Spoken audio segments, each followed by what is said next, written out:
Salve a tutti ragazzi e bentornati da Fabrizio Teghesi. Come sapete, nell'ultimo video vi avevo chiesto di fare 200 like per avere un video speciale, per avere un omaggio da parte mia per la mia community, per riuscire a darvi quanto più aiuto possibile e per portare sul canale un video che tantissimi di voi mi avevano chiesto in privato. Io ho questo video pronto, settato su privato, ma come sapete, come avete visto, non sono arrivati i 200 like che avevo chiesto, pertanto questa settimana quel video salta. Non lo prendete come una cosa sul puntiglio personale e quant'altro, però insomma, siccome avevo detto che se raggiungevamo 200 like vi facevo il regalo, ma se non li raggiungevamo non lo facevo, siccome sono una persona di parola, ho scelto un altro argomento per il video. Non vi preoccupate perché anche questo argomento è molto sentito e ripropongo la cosa. Se questo video raggiungerà i 200 mi piace, la prossima settimana, prossimo mercoledì, vi farò il famoso regalo. Quindi ragazzi, mettete mi piace, iscrivetevi al canale. Sono molto contento perché i video stanno andando secondo me molto bene. Sono video diciamo molto settoriali, quindi insomma sono contento di come sta andando il canale. Ho visto dalle ultime statistiche che più del 50% delle persone che guardano i video non sono iscritte al canale. Ragazzi, iscrivetevi al canale, non voglio essere ripetitivo, ma è troppo importante per me in quanto creator di contenuti, perché YouTube premia chi ha più iscritti al canale. Quindi ragazzi, fatemi questo favore, iscrivetevi al canale, mettete mi piace e cominciamo subito. Qual è l'argomento di quest'oggi? Argomento globale, molto sentito, e le gomme. Le gomme. Il video è un video sulla scelta del disegno e della mescola. Spazieremo anche su altri argomenti senza mai entrare troppo nello specifico, ma tenete conto che già sapere scegliere il disegno e la mescola è secondo me un qualcosa di veramente importante, perché come sapete questo oggetto è quasi il 50% della nostra prestazione. Quindi andiamo subito a entrare nel vivo del video e niente, sigla!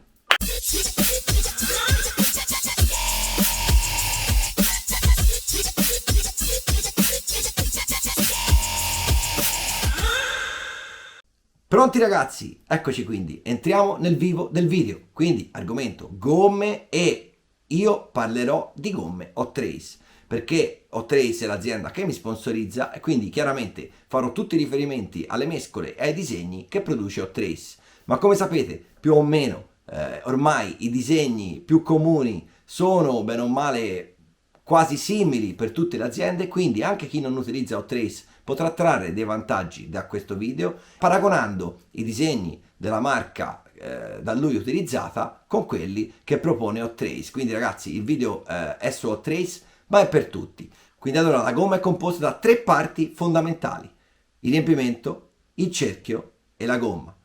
Queste tre componenti lavorano insieme in amalgama per dare il risultato finale.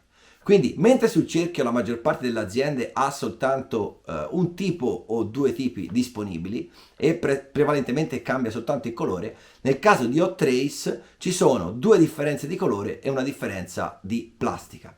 Perché? Abbiamo il cerchio giallo e il cerchio bianco, quindi la differenza di colore, e il cerchio nero che è caricato al carbonio, quindi sarà un cerchio più duro, adatto più alle piste con alto grip. Ma come ripeto, il video va verso disegni e mescole, pertanto dobbiamo parlare soltanto di disegni e mescole. Tralasceremo momentaneamente la parte cerchio, volendo potremo approfondirla in un nuovo video, ma per il momento la lasciamo da una parte, altrimenti il video viene veramente lunghissimo. Quindi vi dico soltanto che a parità di cerchi tra bianco e giallo, solitamente la pigmentazione del colore giallo fa sì che il cerchio giallo della maggior parte delle aziende che producono appunto cerchi bianchi e gialli sia più morbido rispetto al cerchio bianco. Quindi a parità di plastica il cerchio giallo risulterà sempre un filo più morbido. Il riempimento è un'altra cosa fondamentale. Esistono tantissimi tipi di riempimento. L'ho detto tante volte anche nelle live. Se provate a prendere 20 treni di riempimenti con lo stesso codice, li sbustate e li guardate, troverete tantissimi tipi diversi. Perché il materiale con cui è fatto, il metodo di produzione con cui sono realizzate le foam, quindi i riempimenti per le nostre gomme, non consente uno standard produttivo costante. Quindi troverete dei riempimenti più gonfi, dei riempimenti meno gonfi, dei riempimenti più larghi, dei riempimenti più stretti, dei riempimenti più morbidi, dei riempimenti più duri. Questi fanno la differenza, perché il riempimento equivale alla pressione di gonfiaggio se dovessimo parlare delle auto 1 a 1, quindi all'aria che sta all'interno della gomma, con una differenza fondamentale. Nel caso dell'aria, l'aria è aria, punto. Si può mettere una pressione piuttosto che un'altra e risulterà sempre la medesima. Nel caso della spugna abbiamo la compattezza, quindi è un qualcosa che non riusciamo a ritrovare nelle auto vere. Probabilmente c'è qualcosa di simile nelle mountain bike o nelle moto da cross, in quanto so che ultimamente stanno girando con le mousse all'interno al posto dell'aria. Quindi noi abbiamo anche un fattore di compattezza, quindi un riempimento più piccolo potrebbe essere meno poroso, quindi più compatto a livello di spugna, e dare un effetto diverso dallo stesso riempimento della stessa dimensione ma con una spugna meno compatta e quindi risulta essere più morbida. Quindi potrebbe tenere meno gonfio il pneumatico, quindi la gomma, ma comunque avere una certa resistenza al momento si va a schiacciare. Quindi ragazzi, c'è un mondo intero sui riempimenti e per questo vi dico che non è mai a livello competitivo la scelta giusta comprare gomme già incollate. Imparate a incollarvi le gomme. Io ho fatto un video, uno dei primi tra l'altro sul canale, su come si incollano le gomme. Vi metto il link che vi appare esattamente in questo momento, andate a guardarlo e imparate a incollare le gomme. Non pensate che se fate casino nei primi 2 o 3 treni è un disastro, non sapete incollare le gomme. Tutti noi abbiamo fatto casino nei primi 2, 3, 4, 5, anche 10 treni, e tuttora può succedere qualche casino quando incolliamo una spalla, magari quando facciamo le cose di furia. Quindi, ripeto, non abbiate paura, incollate le gomme perché è fondamentale, è fondamentale. Quindi, qual è una delle premesse fondamentali per il mondo delle gomme? Girare con 4 gomme uguali. E se vi state chiedendo perché sto dicendo di girare con 4 gomme uguali, nonostante che nella scatola ci siano 4 gomme uguali, è proprio un discorso di cerchio di riempimento. Cioè, selezionate i riempimenti in modo che siano almeno 4 uguali. Non vi fate per il momento la domanda a cosa mi serve più duro, a cosa mi serve più morbido, a cosa mi serve più gonfio o meno gonfio, che riempie la spalla, che non riempie la spalla, tagliato, incollato, perché poi sui riempimenti c'è un mondo a parte. Si possono fare 1001 cose con i riempimenti e quindi tagliarli, modificarli, di tutto, ma per il momento non vi ponete questo problema. Cercate però di andare con 4 riempimenti uguali, perché è inutile che andate a misurare la macchina sul setup di UDI e fate tutto uguale, perfetto, differenziale, da una parte scorre di più il cuscinetto ma di là mi sembra che impunti, eccetera eccetera, se poi non avete 4 gomme uguali. Cioè è piuttosto, ricordatevi sempre che tra 2 piloti di pari livello, uno che ha una macchina perfetta, messa a posto favolosamente e quindi con tutto curato, differenziale, rifatti, oli freschi, tutto perfetto, ma le gomme che non funzionano, e un altro che ha la macchina tutta storta, i differenziali mezzi vuoti che non li rifà da 3 gare, e quanto di peggio ci può essere, chiaramente a patto che la macchina sia funzionante, ma le gomme buone, quello con le gomme buone vi arriverà sempre davanti. Quindi la macchina perfetta va a valle di avere 4 gomme perfette, perché altrimenti non si fa niente. Quindi piloti pro si giocano le gare sulla scelta di una gomma. Sbagliando la gomma si perde la gara, azzeccando la gomma si vince la gara a parità di macchina.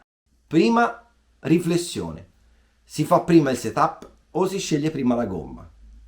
So che è una cosa abbastanza dubbia, io vi dico come procedo io.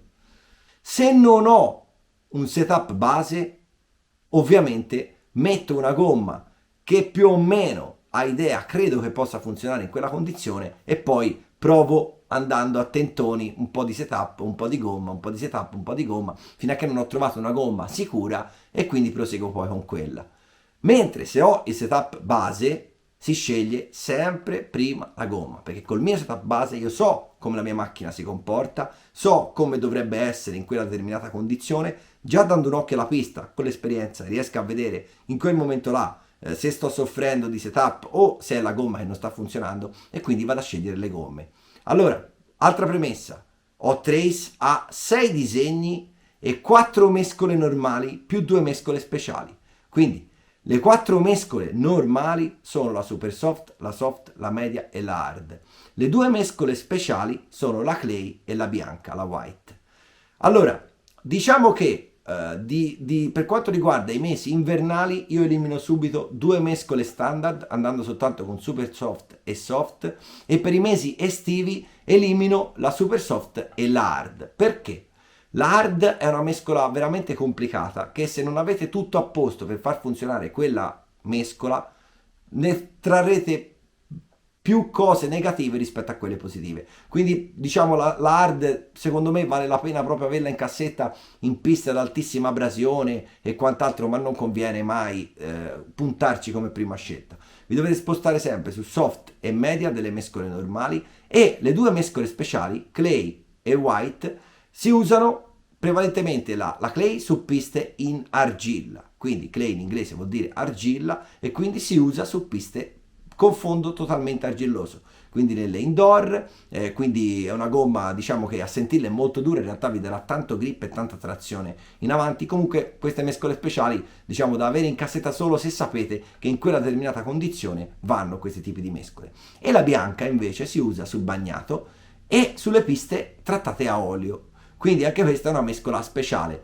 vi darà tanto vantaggio quando funziona e non avrete pressoché nessuna differenza quando invece non funziona. Quindi ragazzi, anche questa un treno in cassetta, niente di più, ma comunque insomma le mescole sono queste.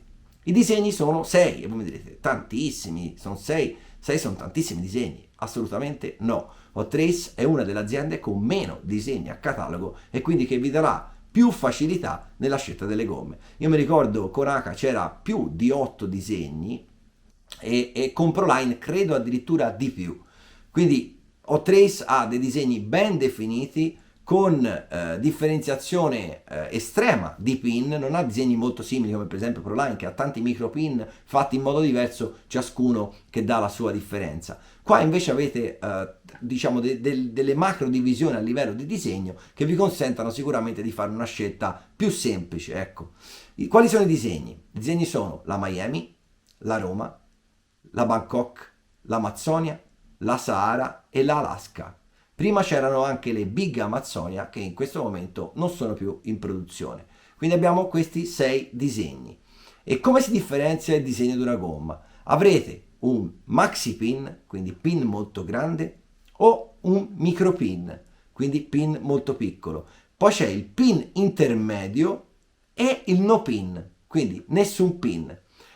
Vediamo un po' di classificare le gomme all'interno della divisione per pin, quindi per disegno in base al pin. Quindi le maxi pin saranno sicuramente le Roma e le Miami. Le micro pin saranno le Amazzonia e le Bangkok.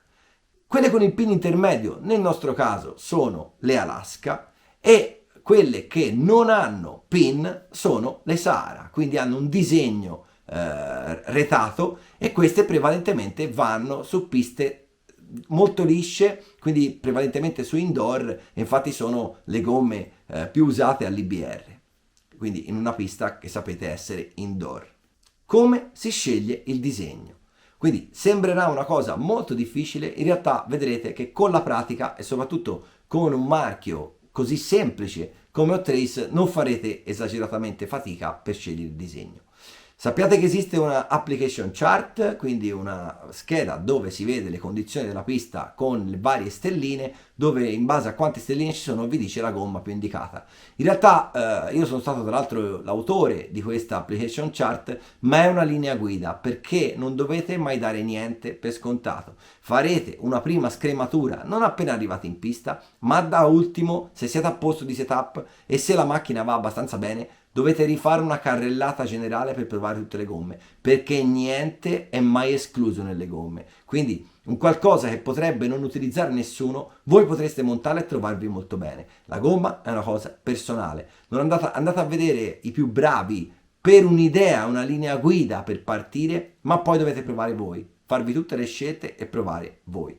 Allora, userò un maxi pin quando la pista sarà polverosa, quindi quando vedrete che non c'è grip, ma non c'è grip perché c'è polvere, non quando non c'è grip perché c'è lucido, perché quando non c'è grip perché c'è lucido devo attaccare di mescola e non di disegno, oppure addirittura meglio se il disegno non c'è. Quindi se vedete che state provando ad esempio una Bangkok, una micropin e via via che la gomma si consuma vi sembra che vada molto meglio, provate una Sahara perché sicuramente vi funzionerà meglio. Cioè quando il disegno comincia a diventare liscio e quindi assomigliare più appunto alla Sahara e la macchina comincia ad andare più forte, vi serve una gomma senza disegno.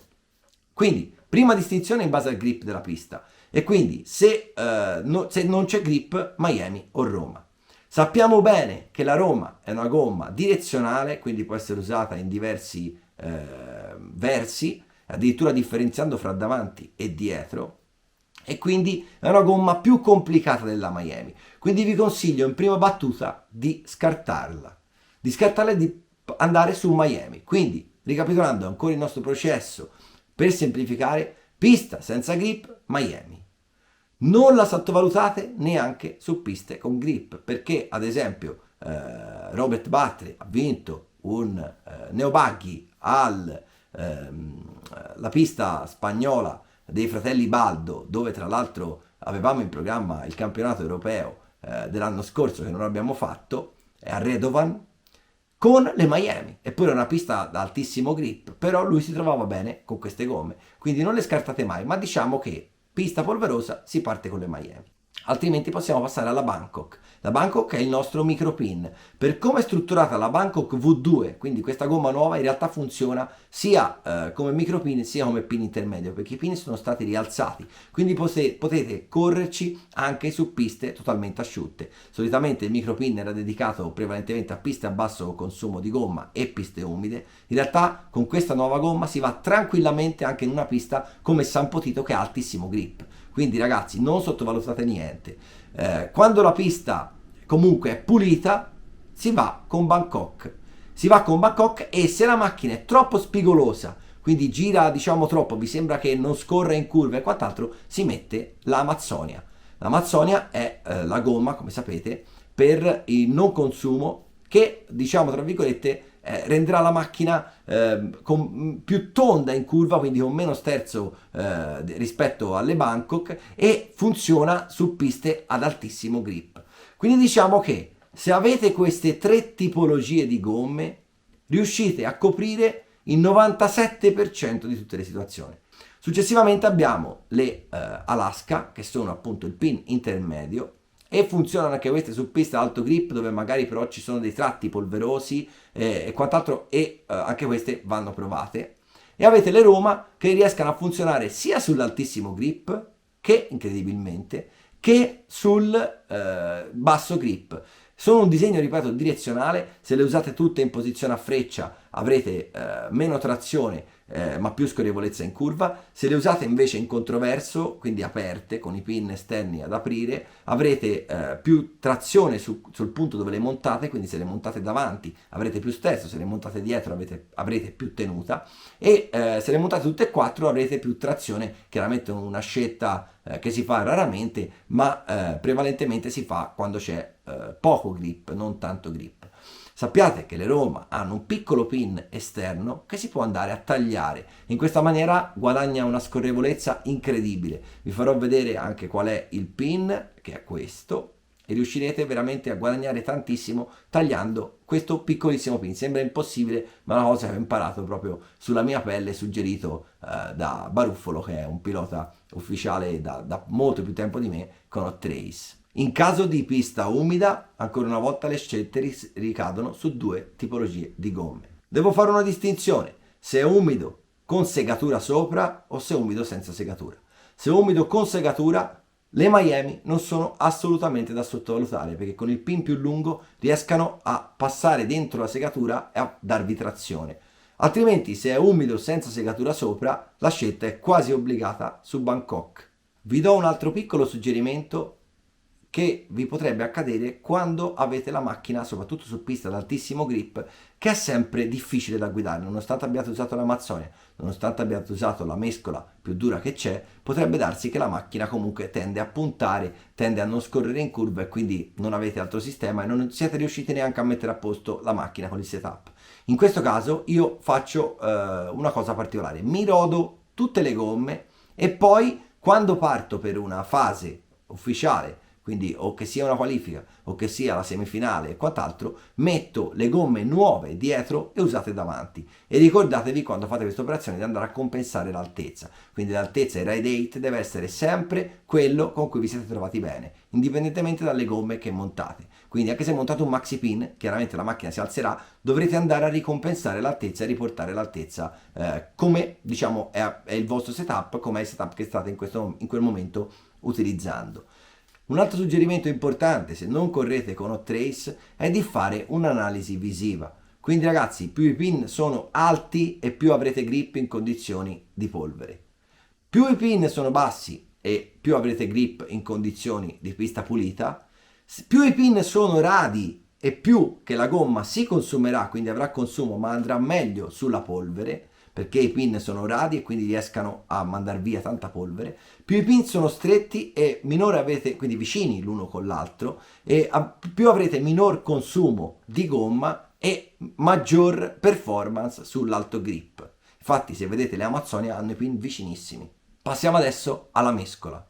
Come vi ho detto, io levo la hard completamente, quindi super soft, soft e media, e le gomme speciali le uso nelle condizioni per le quali le gomme speciali dovrebbero funzionare. Come faccio io? Parto sempre e soltanto con soft, sempre e soltanto con soft. Successivamente, quando ho scelto il disegno in mescola soft, provo le gomme soft, super soft e medie. Quindi all'inizio sempre mescola soft, casco nel centro, provo la macchina, scelgo il disegno, una volta che ho scelto il disegno, provo le altre due mescole di quel disegno che ho scelto. Quindi ad esempio faccio poi da lì tutte le mie considerazioni. Ad esempio, se ho una Bangkok in soft che mi punta, chiaramente il super soft nel 99% dei casi punterà di più, posso però passare a una Amazzonia super soft che chiaramente mi darà più grip di mescola, ma mi punterà meno per come è conformato il disegno. Quindi queste sono cose che chiaramente riuscirete ad arrivarci con un minimo di esperienza, che in realtà si fa anche abbastanza veloce perché sono veramente pochissimi i disegni delle gomme da provare e da avere in cassetta, ma comunque, ripeto, ci arriverete tranquillamente anche voi. Successivamente guardo dalla soft, guardo il consumo dei pin. Perché? Se guardando la gomma in sezione, quindi di lato, ok, in questo modo, il pin è consumato a 45 gradi, ok? Quindi prendendo un pin che quando è nuovo è rettangolare, mi diventa un consumo a 45 gradi se questo è il senso di marcia, quindi se la gomma sta girando in questo modo, così, chiaramente significa che la mescola è morbida. E perché mi accorgo, cioè deduco che dal pin al 45 gradi la mescola è morbida? Perché mentre state andando il pin si sdraia, perché è morbido, e andrete a consumare il laterale del pin, non la parte superiore. Quindi una gomma consumata bene scenderà tutta allo stesso livello, non avrete il consumo della gomma a 45 gradi. Mi devo preoccupare anche se la gomma non si consuma affatto, perché se la gomma non ha consumo dopo mezz'ora e quindi non la vedo neanche scalfita, significa il contrario, che la gomma purtroppo non sta trazionando. Ci sono eccezioni grandi a questa regola, perché chiaramente se avrete delle piste che proprio non hanno consumo assolutamente, e anche al resto dei partecipanti, dei concorrenti, delle persone che stanno girando non si sta consumando la gomma, ok, allora in quel caso va bene, però state attenti, state in campana quando le gomme non si consumano, c'è un problema sicuramente. Quindi ragazzi, il video è venuto abbastanza lungo, gli argomenti però sono stati interessanti. Le gomme sono un argomento che non basterebbero 30 video da mezz'ora. Io ho cercato di darvi un quadro generale, spero di avervi aiutato nel metodo di scelta del disegno e della mescola per i vostri futuri test o le vostre future gare, e mi raccomando ragazzi, ascoltate i consigli, incollatevi le gomme e mettete mi piace, ve lo ripeto perché mettete mi piace. A 200 like, video in regalo. Salve a tutti ragazzi, al prossimo mercoledì. Ciao!